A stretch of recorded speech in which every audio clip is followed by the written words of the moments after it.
Listo, Belén.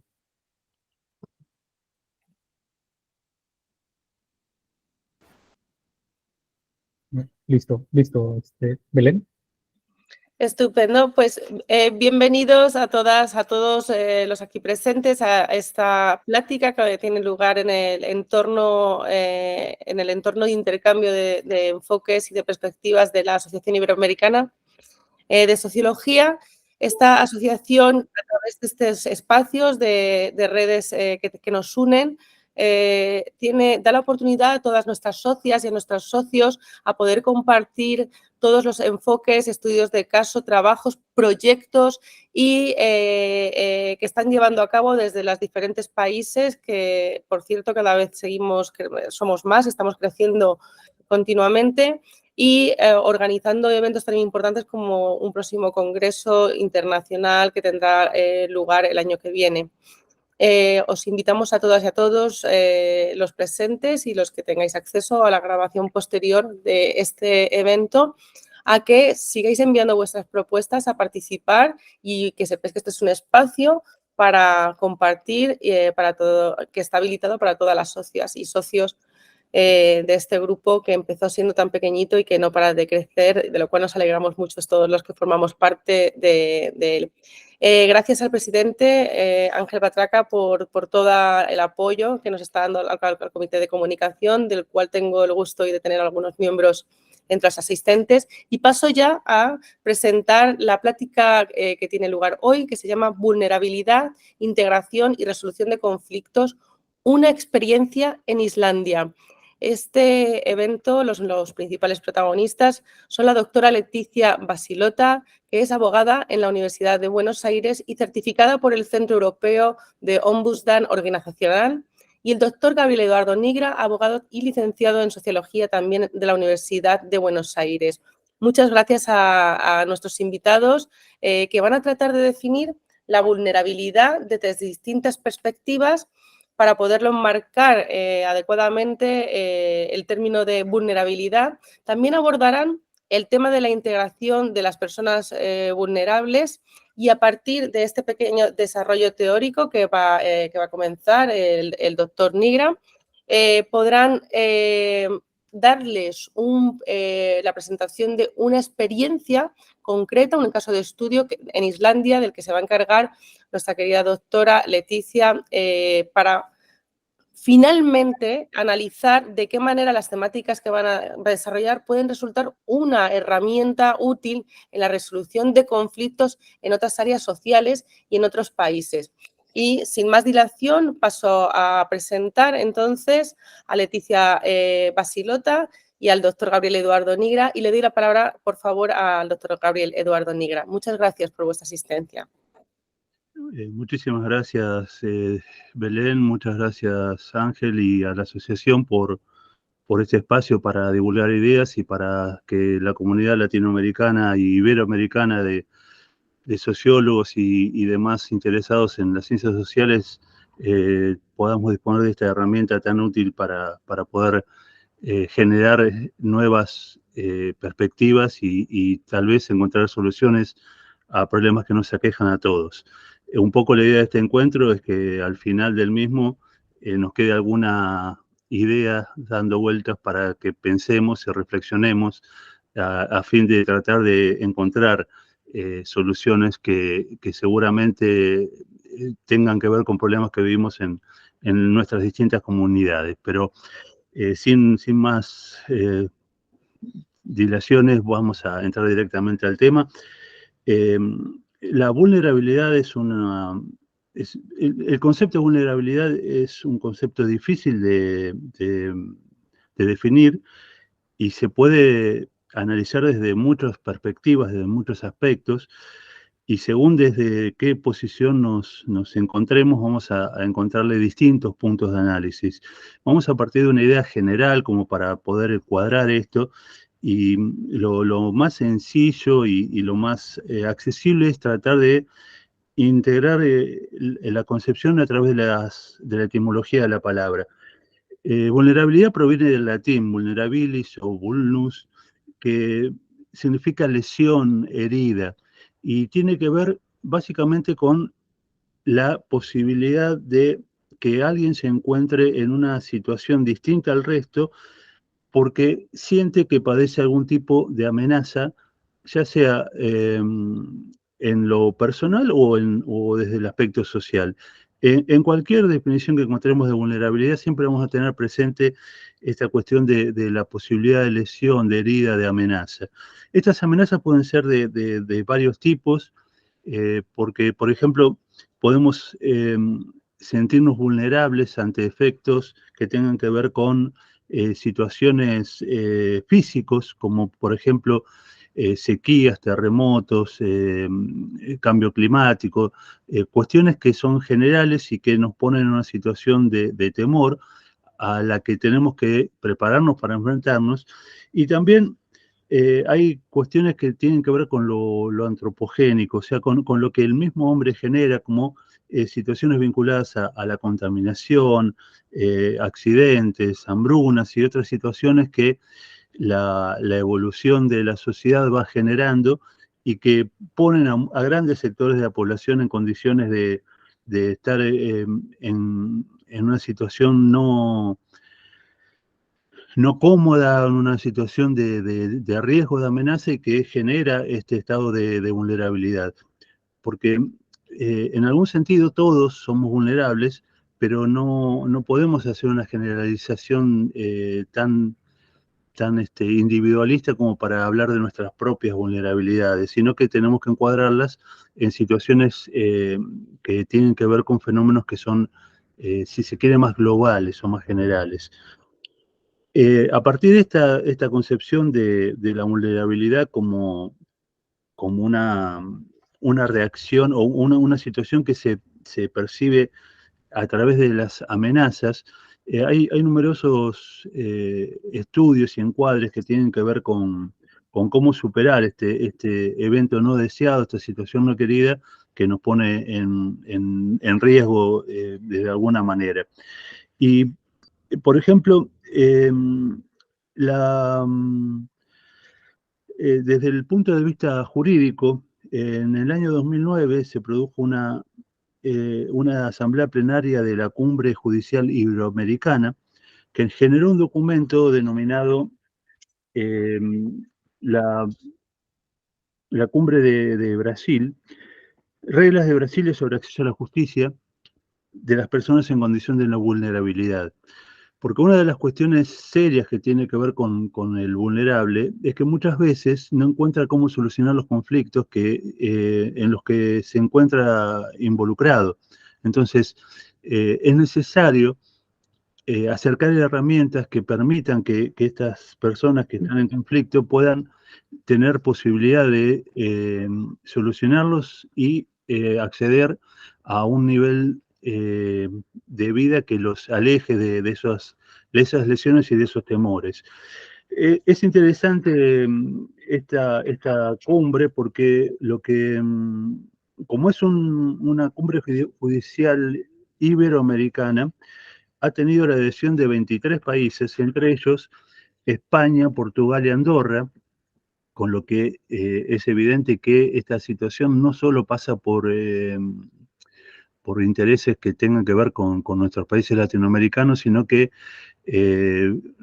tiene una trascendencia que va más allá de las fronteras. También la Corte Europea de Derechos Humanos ha hecho importantes elaboraciones vinculadas al tema de la vulnerabilidad, pero en esta cumbre iberoamericana se intenta definir al vulnerable, siempre vinculado con el tema del acceso a la justicia, y en el capítulo primero de las reglas básicas de acceso a la justicia de las personas vulnerables, se define, se considera en condición de vulnerabilidad a aquellas personas que por razón de su edad, género, estado físico o mental, o circunstancias sociales, económicas, étnicas y o culturales, encuentran especiales dificultades para ejercitar con plenitud ante el sistema de justicia los derechos reconocidos por el ordenamiento jurídico. Acá nos encontramos con un pequeño catálogo de vulnerables, o sea, no solo la vulnerabilidad tiene que ver con la edad, no solo tiene que ver con el género, también pasa por las diversas discapacidades o capacidades diferentes que pueda tener una persona, y también por situaciones de carácter económico, étnico, cultural, cosa que en los últimos tiempos está teniendo especial trascendencia con la grave problemática que se está dando en el mundo desarrollado con los desplazados de los suburbios que intentan llegar a lo que se llama primer mundo o los países con mayores capacidades para evitar los padecimientos que tienen en sus propios espacios. Los fenómenos de los desplazados y los fenómenos migratorios hoy son serios problemas que reflejan en toda su plenitud lo que es la vulnerabilidad.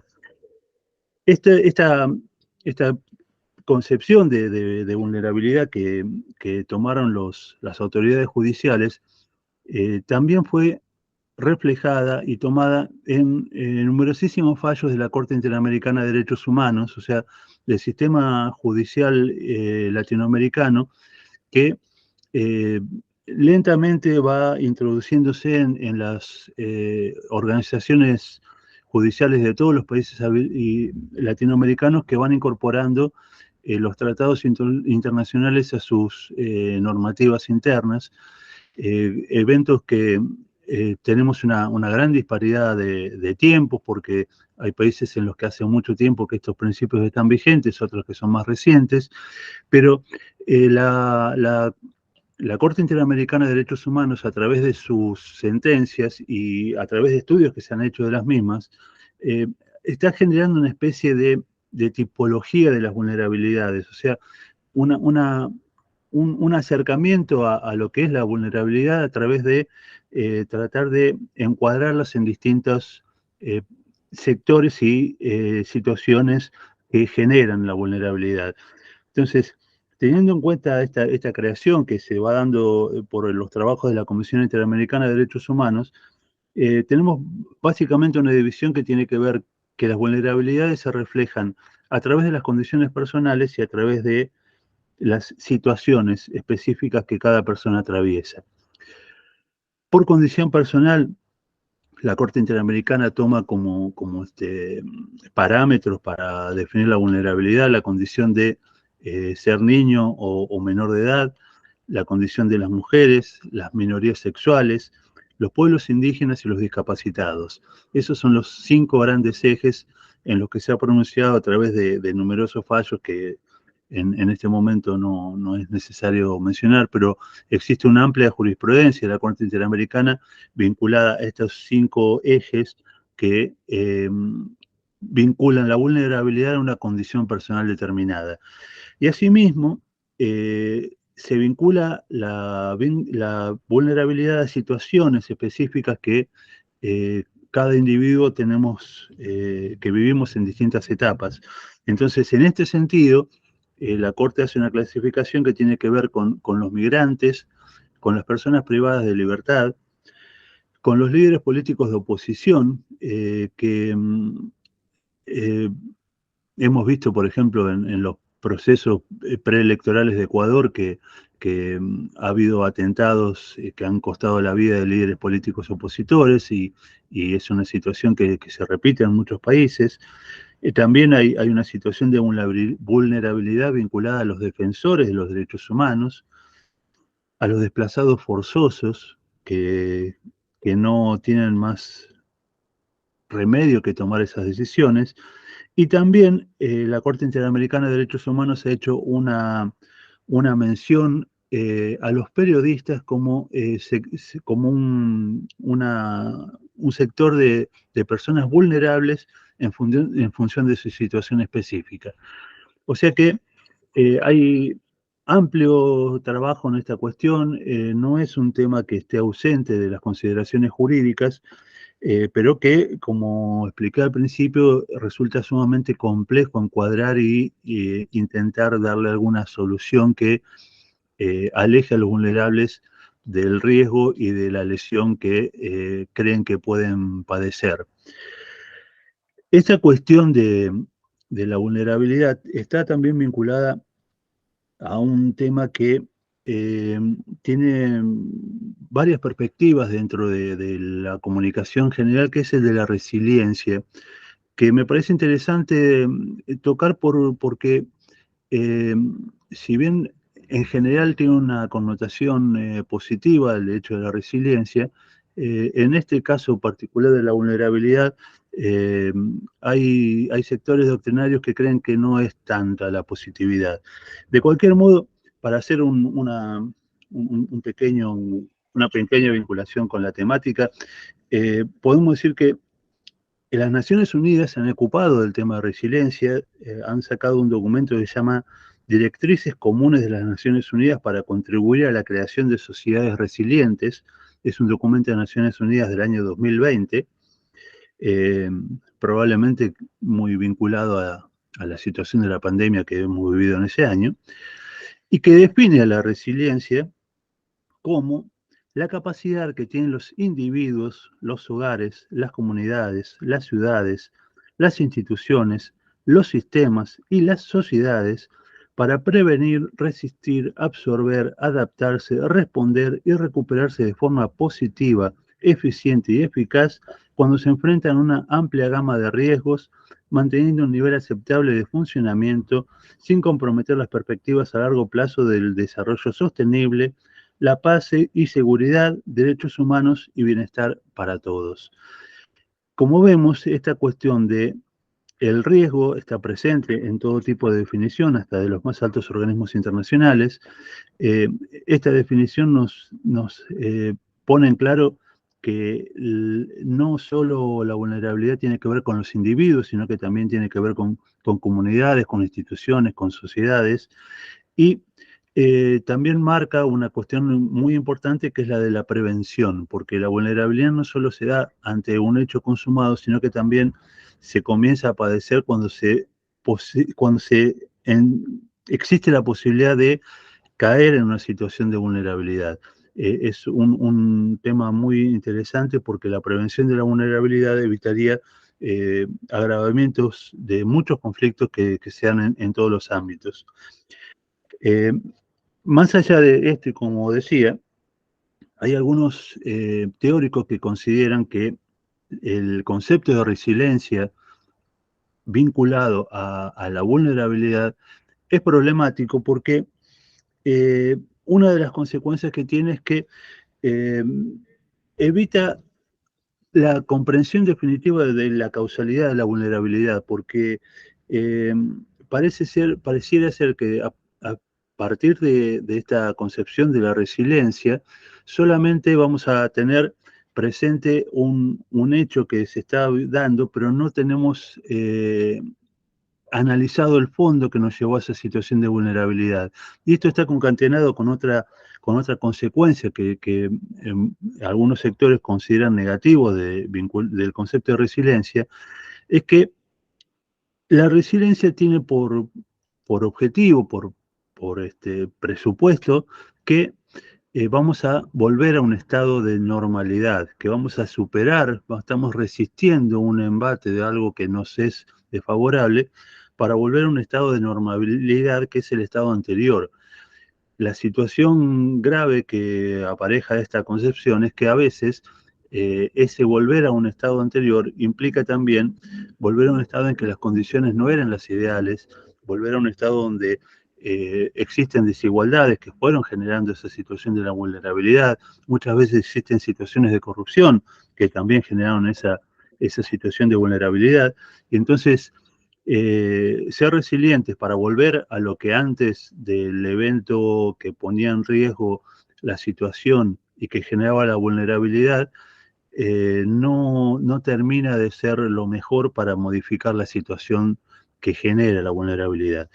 Es un tema de debate, un tema que tiene distintas aristas, pero que me parece interesante mencionar como un disparador para otras situaciones, porque evidentemente el ataque a las cuestiones que generan la vulnerabilidad probablemente sea mucho más interesante como herramienta para solucionarla que el hecho de solucionarla preventivamente. un migrante está en una situación de vulnerabilidad, puede llegar a un espacio político distinto, un país diferente, puede tener buena acogida, puede desarrollar su vida, pero eso no soluciona el problema de fondo, que es el que lo obligó a migrar. Estas situaciones las estamos viendo en muchos países del este europeo, que la gente está llegando de manera desesperada a países como Italia, Alemania, España, y que tal vez puedan encontrar una solución momentánea, pero no soluciona el problema de fondo, que es las situaciones de origen que dieron lugar a esa situación. Pero bueno, es un tema que me parece muy interesante para analizar y para tener presente. Y por otro lado, toda esta cuestión de lo vulnerable y la solución a lo vulnerable tiene que ver con la inclusión. La inclusión también es un término que cuesta definir, que no es tan sencillo de poder abarcar en su totalidad, pero que está vinculado también a una palabra que muchas veces suele tomar como sinónimo, pero que no lo es tal, como es la palabra de la integración. Inclusión e integración responden a dos fenómenos que son distintos, aunque partan de una raíz que puede ser común. Cuando hablamos de inclusión, se trata de dar respuesta a una situación teniendo en cuenta que las personas no son las que se deben adaptar al sistema, sino que el sistema es quien debe ajustarse para dar cabida a las necesidades de todos los que se acerquen a ese sistema social. Entonces, la inclusión tiene que ver con la aceptación del otro y incorporarlo como definitivamente integrante de ese espacio social. Mientras que cuando se habla de integración, las personas que están en situación de vulnerabilidad son las que se adaptan al sistema vigente. Entonces, resignamos parte de nuestros intereses, parte de nuestras necesidades a efectos de poder integrarnos a un sistema que nos va a garantizar mayores posibilidades de desarrollo que lo que vivíamos previamente a poder integrarnos. O sea, la inclusión es un fenómeno mucho más abarcativo, la integración no toma tanto en consideración las condiciones personales y particulares de las personas o grupos que intentan incorporarse a un nuevo espacio que limite la vulnerabilidad y termine con los riesgos que estas poblaciones están padeciendo.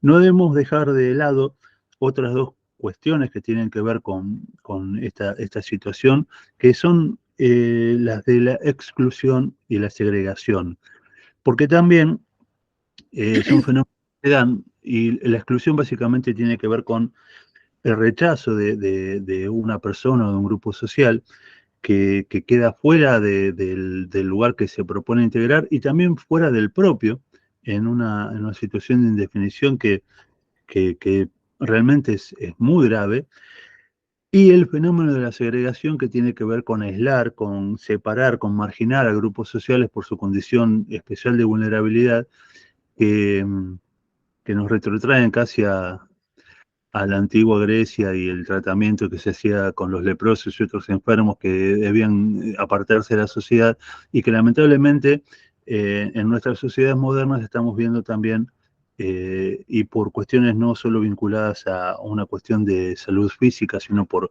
muchas otras cuestiones. Por lo tanto, creo que en este fenómeno de la inclusión y la integración es también interesante tener en cuenta que la exclusión y la segregación son dos situaciones que se dan muy seguido y que no ayudan en nada a poder solucionar los procesos de vulnerabilidad que viven muchas personas y grupos sociales. Por todas estas cuestiones que en nuestros países latinoamericanos de alguna manera u otra vivimos de manera cotidiana, aparece como muy interesante la perspectiva que se pueda tener desde otros horizontes, desde otras culturas, como por ejemplo las culturas nórdicas, y por eso la idea de poder acercar la experiencia que vivió la doctora Basilota en su trabajo de campo en Islandia, que nos puede parecer muy ajeno, pero que en realidad no lo es tal, porque las situaciones de vulnerabilidad se dan en cualquier contexto social, cultural, económico, político, y a veces observar experiencias de otras latitudes y generarse en otras situaciones nos pueden acercar a poder considerar de distinta manera nuestros propios padecimientos. Por eso, la idea es que ahora, doctora Basilota, nos pueda contar un poco cuál ha sido su vivencia en esta experiencia en Islandia y qué resultados a ver, qué, qué posibilidad de transformación puedes encontrar a partir de lo que has vivido en ese espacio y en este tiempo. Ok, bueno, gracias Gabriel por la invitación. Sé que te interesaste mucho por este tema, por el viaje que hice y bueno, la oportunidad de contar un poco de qué se trató. En principio lo que quiero aclarar es Solheimer es una comunidad, lo que se llama una eco-village, es una comunidad sostenible, donde viven alrededor de 100 personas, más que en menos, con un cupo de 45 personas con discapacidad, o sea, prácticamente la mitad con discapacidad y sin discapacidad. Esta es la primera comunidad en el mundo porque fue creada en 1930. Está ubicada en una zona rural. Creo que tenían imágenes, si las querían mostrar más o menos para que tengan idea cómo es.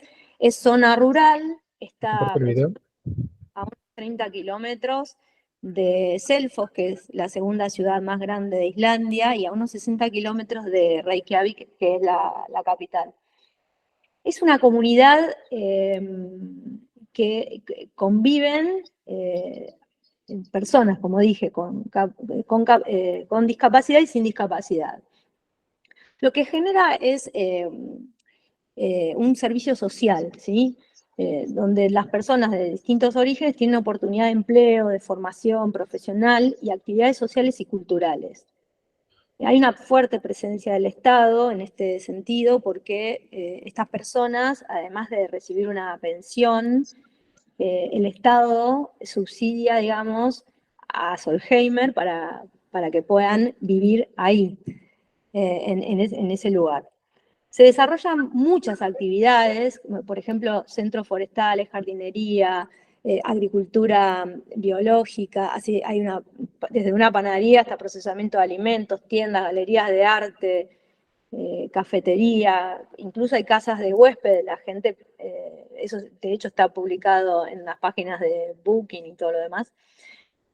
Bueno, hay talleres de arte, hay taller de fabricación de velas, de tejido, herbolario, taller de herrero, bueno, todo.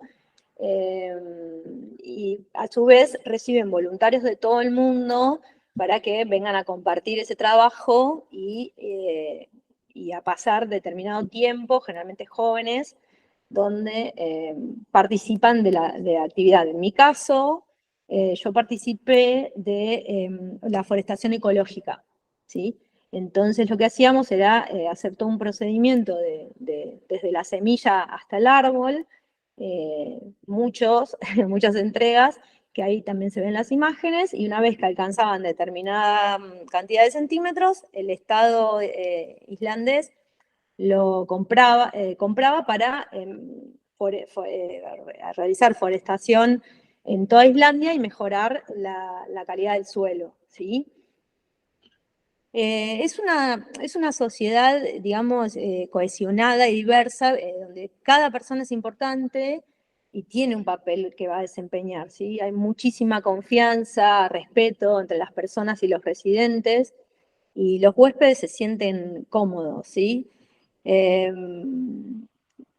Lo que hace el objetivo es crear una sociedad sostenible que sea dedicada a personas que se centran en cuidar a las personas y a la naturaleza, ¿sí? La idea es, en realidad, el objetivo final es lograr que estas personas con discapacidades puedan reinsertarse luego en trabajos fuera de la ecovilla. Pero bueno, eso es algo que, dicho por ellos, es bastante difícil, ¿sí?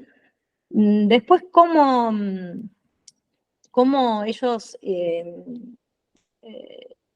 ingresan, bueno, se postulan, se ven primero y principal es qué tipo de necesidades tiene la persona, porque lo que hablaba un poco Gabriel de lo que es la inclusión a la inversa, que es esto, permite que las personas fortalezcan sus conocimientos y al mismo tiempo se adapten a la población con discapacidad, no al revés. No es que la persona se tiene que adaptar, la persona con discapacidad se tiene que adaptar a la que no la tiene, ¿sí? Es un espacio adecuado a las necesidades de las personas con discapacidad, ¿sí? Y se aplican estrategias de acompañamiento en la comunidad que respondan a la diversidad de población que hay en ese momento, ¿sí? Lo importante de eso, y hablando, me encantó lo que dijiste, Gabriel, la aclaración de la integración y de la inclusión y lo importante que es hacer esa diferencia, porque lo que hace la inclusión es que se enfoca en las capacidades, no en las discapacidades, ¿sí? Entonces eso supone que esa persona hace su aporte de valor.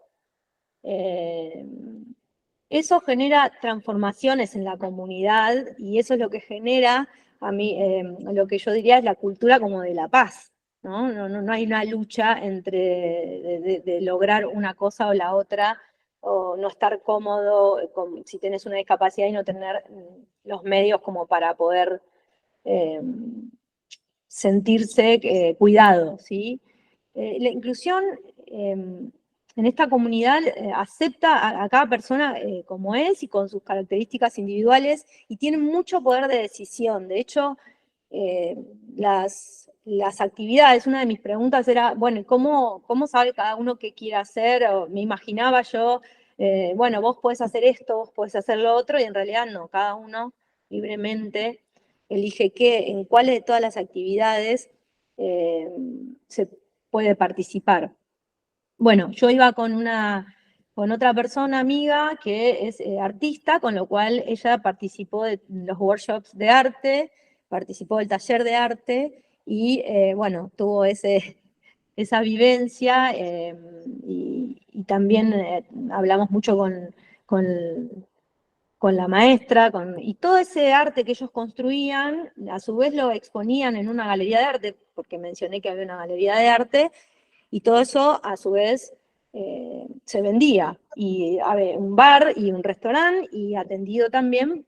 Y todas estas personas deciden qué actividad hacer, ¿sí? Eso de adaptarse uno al otro, con ejemplos chiquitos. Por ejemplo, nosotros vivíamos en uno de los departamentos y abajo había una persona con discapacidad y la líder del grupo le decía, bueno, a esta persona solo le hablan cuando él les habla, ¿sí?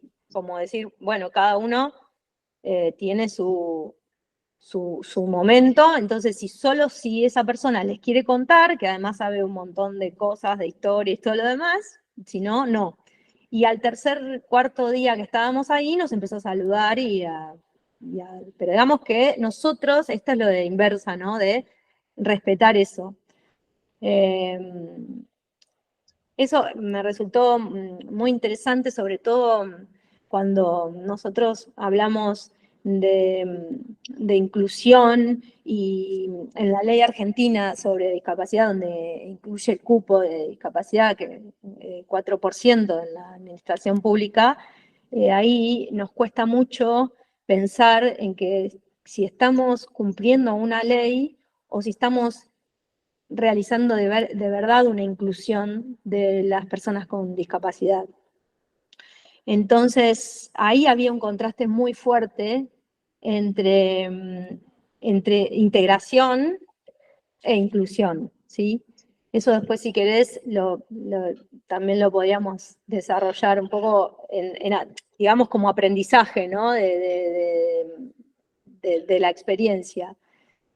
Cuando hablaba de qué reglas de convivencia había, también pensemos que estamos en una sociedad con una idiosincrasia distinta, por lo menos a la Argentina, y no tienen, yo me imaginé un montón de reglas de convivencia, sobre todo para las personas sin discapacidad, de respeto. Bueno, la verdad es que no hay reglas de convivencias especiales que tengan que ver con, que excedan el respeto común, el sentido común, y creo que había algunas especificaciones respecto de mascotas, que si no se podían perros, se podían, pero digamos que las reglas eran las comunes de convivencia de cualquier sociedad o cualquier comunidad en Islandia, no había mucho más.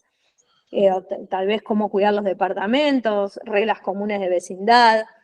Digamos que es como vivir en cualquier otro lugar de Islandia, y eso resultaba interesante. Bueno, después cómo vivían, si vivían juntos o separados, dependía mucho del apoyo que necesiten, ¿sí? Pero bueno, esto que hablaba, que había un cupo máximo de 45 personas. Los conflictos era interesante porque también uno piensa que tiene que sobreasistir frente a una situación de conflicto, y ellos lo resuelven. La primera posibilidad es resolverlo por ellos mismos. O sea, en principio nadie interviene, tratan de resolverlo entre ellos, y cuando ellos no pueden, Solheimer interviene a través de educadores sociales, ¿sí? Y ellos así reciben ayuda, apoyo de estas personas que, bueno, tienen como función proteger a las personas vulnerables en riesgo, intervienen, median en diferentes entornos, acompañando a las personas y mejorando su realidad. Entonces, ese es el apoyo que tienen frente a los conflictos. Yo creo que en lo personal el contraste fue muy fuerte, digamos, porque estaba todo como muy naturalizado, y uno piensa en todos los problemas que nosotros también como sociedad tenemos.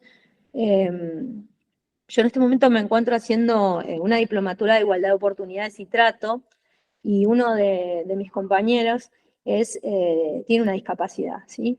Y él entra a trabajar a través de la ley de cupo, ¿sí? Del 4% a una entidad pública. El primer problema o sea, si bien la ley se aplica, es esto que en algún momento también hablamos con Gabriel, de que termina siendo una maqueta de la ley, ¿sí? El maquetismo de las leyes, pues es un nombre que se me ocurrió ponerle, porque en realidad estamos cumpliendo con ese porcentaje, ¿sí? Es un porcentaje, la ley está bien, no habla la ley de integración, la ley habla de inclusión. Pero en este caso, lo que me contaba este compañero es, sí, ok, necesitamos un baño especial, pero yo trabajo en el 10º piso y el baño está en el primer piso. Ese ejemplo era claro, y la respuesta es, frente a esos reclamos, es, bueno, a ver, el baño para discapacitados está, pero la ley habla de accesibilidad. Es accesible que o sea, para una persona que aún no teniendo discapacidad, tener que bajar 10 pisos para ir a un baño, tampoco es accesible. Entonces, ¿en qué termina? Que no termina nunca, digo, pero bueno, por ejemplo, eso sumado a la falta de empatía que hay, y pero por desconocimiento, porque creo que falta a las personas que también trabajan con personas con discapacidades entender de qué estamos hablando, porque me contaba el ejemplo de si hay un matafuegos en una persona que tiene una silla de rueda, ¿cómo alcanza el matafuego? No lo va a alcanzar, porque está a 1,20 m, 1,5 m, no va a llegar. Entonces, todo este tipo de cosas lo que me hacen contrastar e interpelar es, la ley para cupo está muy bien, hablar de inclusión está muy bien, y hablar de accesibilidad está muy bien, pero como sociedad tenemos que ser realmente conscientes y aprender y entender de lo que es la inclusión realmente y de cómo incluimos a las personas con discapacidad a nuestras vidas, a nuestros ámbitos de trabajo. Porque, ¿qué pasa? Estas personas terminan luchando por sus derechos. Entonces terminan en una mesa negociando o que bajen el matafuegos o que pongan un baño más accesible o con miedo que lo cambien de sector. Esto es un ejemplo del contraste, de este, entiendo, maquetismo de aplicación de leyes frente a lo que se llama también el onboarding, que es esto de acompañar a la persona a ingresar a un ámbito laboral. Y acompañarla es ponerla a disposición en el ámbito de la discapacidad a este nuevo colaborador, adaptarse a tener las instalaciones, las tareas adecuadas. Es un proceso que tiene que acompañar a esta situación. Entonces, en ese punto la comunidad de Solheimer hacía que todo esto fluyera, porque en realidad partíamos de la base que esas personas, antes de ingresar, tenían todo lo necesario para poder, no solo lo estructural, sino las personas, el entendimiento de las personas. Por eso digo que también es necesario en el ámbito no solo estructural de las necesidades de las personas con discapacidad, sino que es que se realicen capacitaciones sobre la discapacidad de ese nuevo compañero y así lograr una cohesión grupal, ¿sí? Y darle esas herramientas que sean adecuadas para poder desarrollar un trabajo, ¿no? Entonces, el punto es eso, incluso en este onboarding, que es esto de acompañar, es también generar previamente o cuando la persona, conversaciones dinámicas, honestas acerca de la persona con esta discapacidad para que pueda informar sobre estos tipos de situaciones. Y además que no se generen o problemas extras, ni discriminaciones y todo lo demás.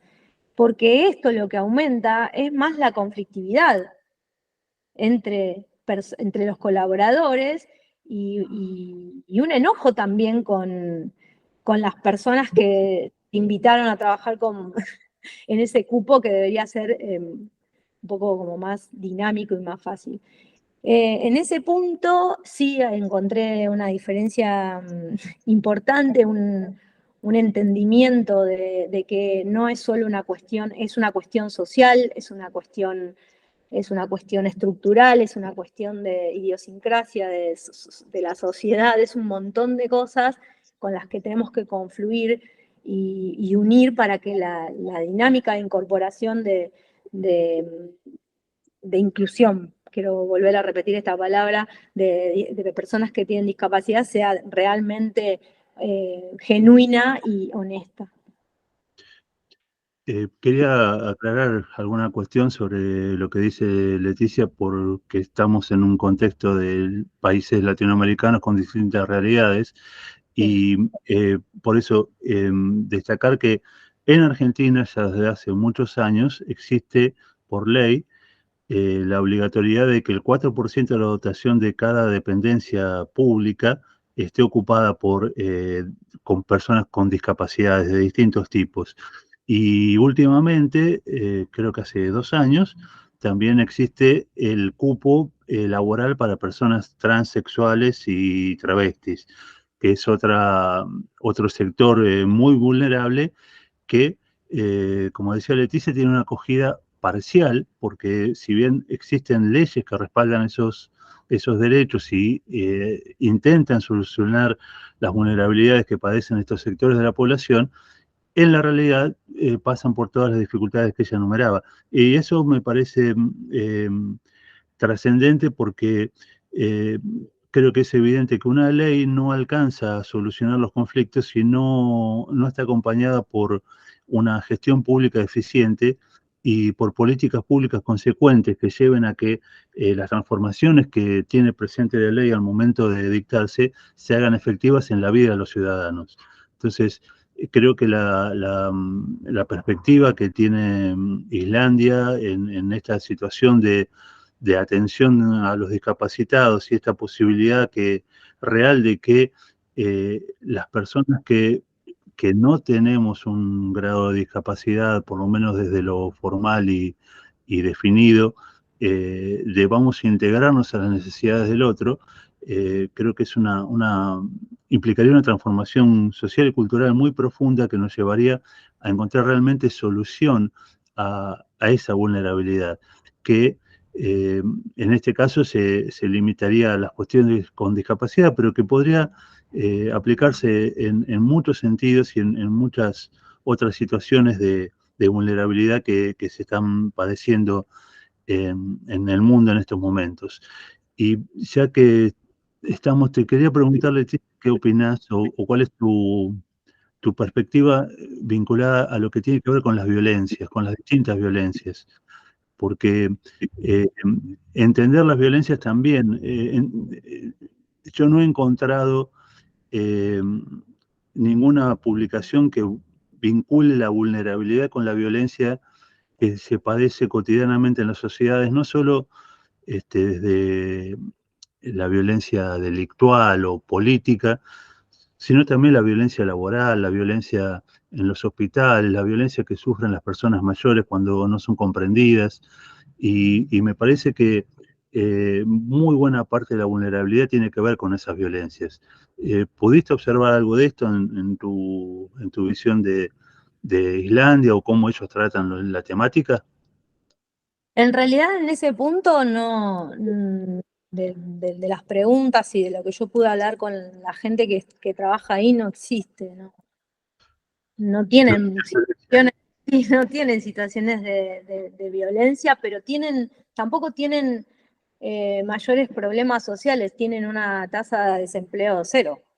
Entonces, tal vez las personas bueno, está bien que Islandia son 370.000 habitantes en toda Islandia, son pocos.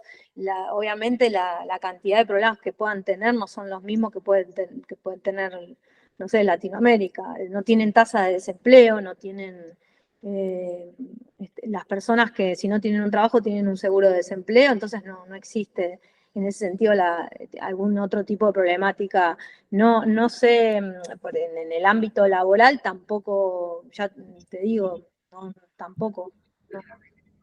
Existen estos educadores sociales que intervienen en casos muy particulares, pero no, pensando en que tienen otra forma de resolver las situaciones, pero tampoco tienen las mismas carencias o problemas que existen en otras sociedades.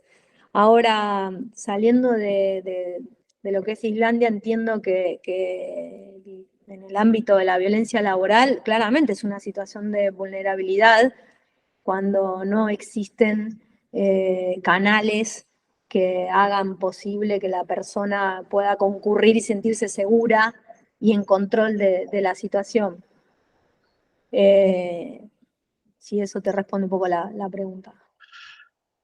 Sí, me parece muy, muy interesante conceptualizar estas cuestiones vinculadas a la violencia porque generan muy buena parte de la vulnerabilidad en todo sentido. Una persona que quiere cambiar su situación se encuentra permanentemente ante la violencia dada por los sistemas. Y cuando la violencia la tenemos más cercana, cuando la tenemos en los ámbitos laborales donde es necesario conservar un puesto de empleo, donde hay que soportar constantes humillaciones, donde la vulnerabilidad está presente pero no está definida, porque la institucionalidad es como que la oculta, la tapa detrás de la formalidad del estado de empleo, y entonces la persona no es vulnerable. Pero los padecimientos de todo índole que tiene quien está en esa situación de permanente conflicto lleva a que se generen graves daños en las personas, y me parece que es un tema que no está del todo visibilizado. Por eso me parece, aunque vos digas que no hay violencia en Islandia, habría que Laboral, preguntarse...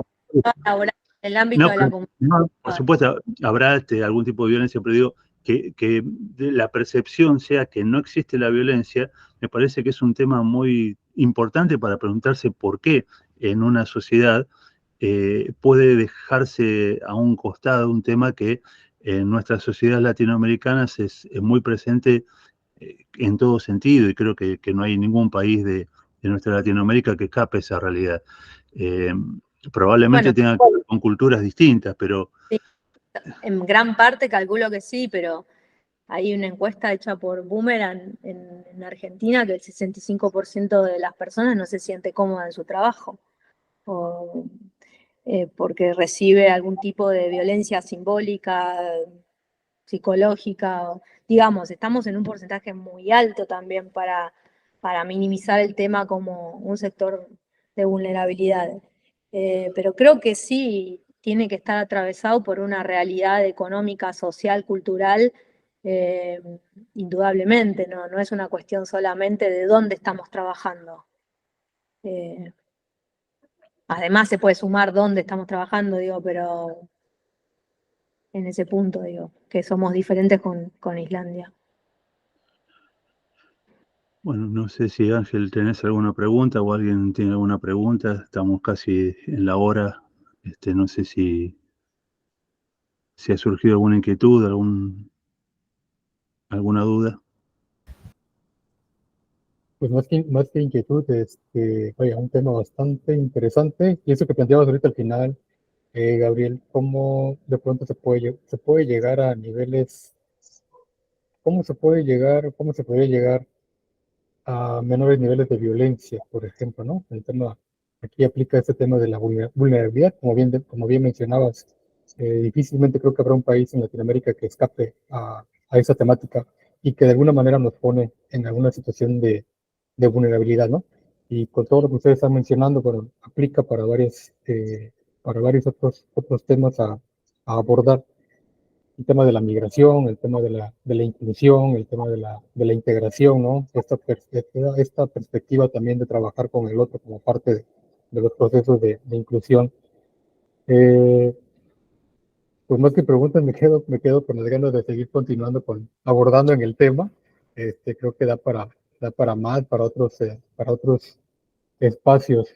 Me llama también mucho la atención algo que mencionaba la doctora, eh, y creo que es algo que podría abordar en otro momento. Cómo se da esta mediación? Yo lo noté de esta manera, esta mediación de conflictos de alguna manera autogestionada.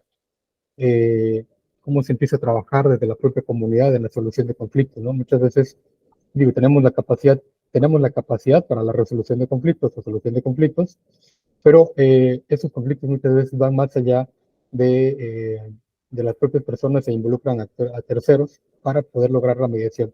Pero ¿cómo podemos cómo podemos lograr, cómo podemos incorporar justamente esta mediación hasta cierto punto autogestionada, ¿no? Creo que es un tema bastante interesante y lo relaciono con esto que comentabas al final, Gabriel, ese tema de la violencia, que insisto, nos pone en una situación de bastante vulnerabilidad en el trabajo, en el día a día, en los entornos familiares,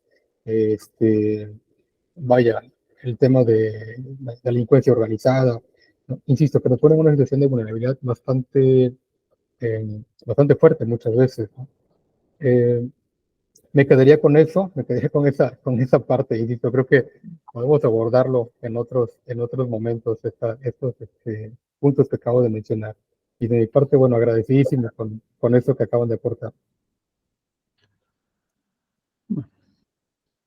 Muchas gracias a la asociación por esto. Belén, Belén levanta. Sí, muchas gracias. Qué interesante de verdad todo lo que habéis comentado. Yo quería preguntaros a los dos si tenéis publicación pendiente o si está publicado ya el caso de estudio, si podríais, si no, abordar una publicación en la que aportes tú, Gabriel, el marco teórico y en el mismo paper, en la misma publicación, la doctora Batiola Leticia hiciera la parte del caso de estudio. Sí, sería un placer.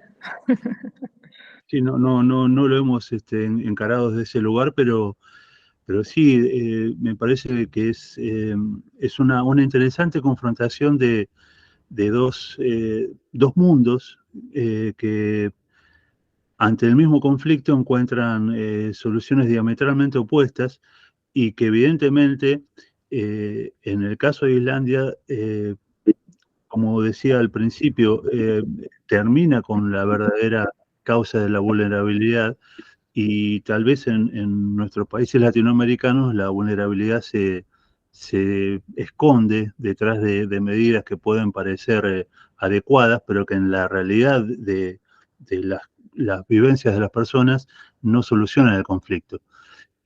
Cuando en Islandia y en esta comunidad, que es muy pequeñita, por supuesto, pero en la que se respeta a la diversidad y se trata de comprender y adaptarse a la diversidad para no generar mayores conflictos, aquí en Latinoamérica no sucede lo mismo, y al contrario, creo que es muy común encontrar situaciones de victimización de la víctima cuando el Estado o distintos estamentos intervienen a efectos de evitar situaciones de vulnerabilidad.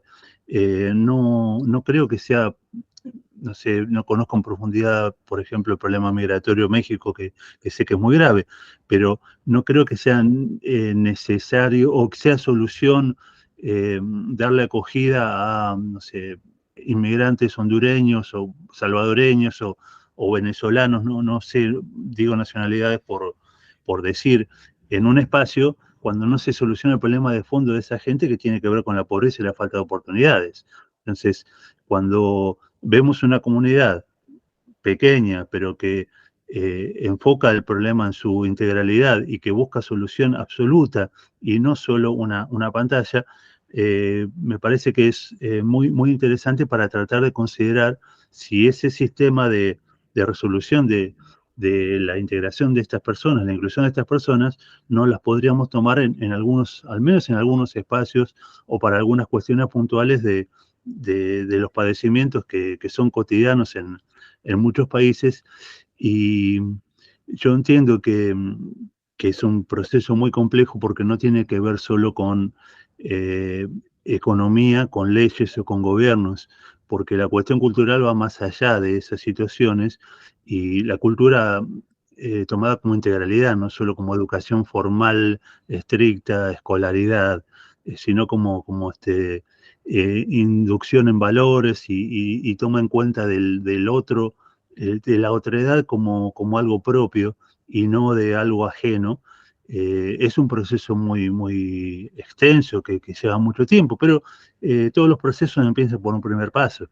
Entonces, me parece que sería muy interesante poder intentar buscar ese tipo de soluciones, no solo con la cuestión de las discapacidades, que es una de las vulnerabilidades. Por eso, cuando hablaba de las vulnerabilidades que detecta la Corte Interamericana de Derechos Humanos y que trata de sistematizar algunos estudios, vemos que son muy amplias las situaciones de vulnerabilidad, pero tal vez en alguna, lentamente, tratando de generar un efecto cascada, se puede iniciar por algún área y encontrar algún tipo de integración real, teniendo en cuenta que la vulnerabilidad tiene siempre un origen que va más allá de la situación que se vive. Porque un migrante no es vulnerable por ser migrante, un migrante es vulnerable porque no tiene condiciones de vida aptas en su país, y que eso lo obliga a seguir el camino de la migración. Como Belén, estarás observando en tu país, hay muchísimos argentinos que están recurriendo a ir a vivir a España. ¿Por qué? Porque en Argentina hay pobreza. Entonces, ese tema de fondo es el que se debe resolver. Y por supuesto, nosotros en Argentina recibimos muchísimos venezolanos que, por ejemplo, por decir una nacionalidad, que están también en una situación de grave vulnerabilidad y que encuentran en nuestro país un lugar más apto para desarrollar su vida. Pero en ninguno de los dos casos se toma en consideración el origen de la situación, que tiene que ver con algo estructural y mucho más profundo. Es como que me da la impresión, y esto es muy personal, que la vulnerabilidad se atiende como se tiene en cuenta la consecuencia, pero nunca la causa. Entonces, solucionando las consecuencias no cambiamos las causas, y lo que encontramos es que mucha gente con la resiliencia trata de resistirse a a que se vean mayormente vulneradas sus necesidades, pero queda ahí empantanada y no hay solución de fondo para muchas personas. Y en el corto tiempo de nuestras vidas terrenas, ¿no? Que no tienen que ver con los tiempos de evolución de las ideas ni de las vidas de los países.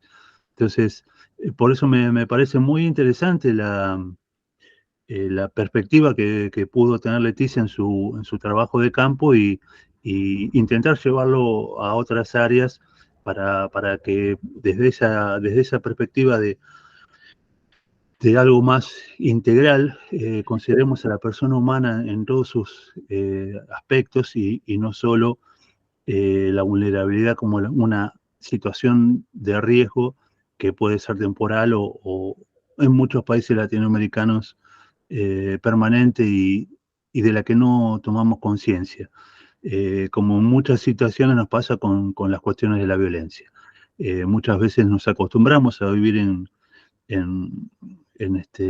contextos violentos, desde lo laboral, familiar, en todo tipo de contextos, y naturalizamos situaciones que no se deben naturalizar.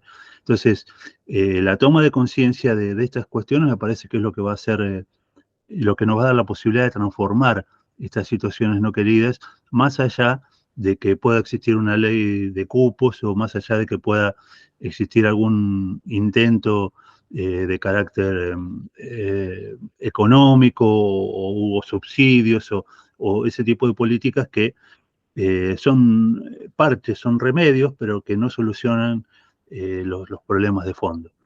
Pero bueno, esto es una cuestión personal, ¿no? Es algo que yo creo que debería ser. Bueno, la verdad que me parece muy interesante el tema. Agradezco muchísimo, Ángel, la posibilidad de divulgarlo. Muchas gracias, Belén, por todo el esfuerzo, por estar despierta el día martes, ya ahora sí en España, el día miércoles ya en España. No, martes. Claro, Por aquí os están felicitando a uno de los asistentes. Muchas gracias, Silvia. Muchas gracias a vosotros. Voy a responder para que Ángel también despida a nuestros invitados. Gracias a los dos. Bueno, por mí, muchas gracias por la invitación. Creo que sí se abre como un abanico de posibilidades de temas a tratar, sobre todo cuando hablamos de violencia y de vulnerabilidad. Así que, bueno, un placer. Espero que les haya gustado el relato y la experiencia que viví y sirva para algo, no sé. Muchísimas gracias, doctora Leticia, Gabriel, por la iniciativa. Como bien mencionan, da para mucho más. Espero que podamos tener más espacios. Ya hice mi lista aquí de temas. Ya estoy pensando en un foro, creo. Bueno, no, muchísimas. ¿Mande? Perdón. Disponible para lo que necesites, estamos disponibles, sin ninguna duda. Ya le puse porque no, nos transforma. Lo necesario es buscar transformación, no quedarnos en el status quo ni ver pasar la historia desde afuera. Somos todos partícipes de la historia y merecemos vivirla de la mejor manera. Claro. Pues nuevamente, muchísimas gracias, Gabriel, doctora Leticia, Belén. Yo sé que los horarios están complicados a todos los que asistieron en nombre de la asociación y espero que podamos seguir compartiendo esos espacios. Bienvenidos. Y nada, reitero mi agradecimiento y no sé si quieren comentar algo más, mientras voy parando la grabación. Cortamos. Muchas gracias. Yo me despido porque mañana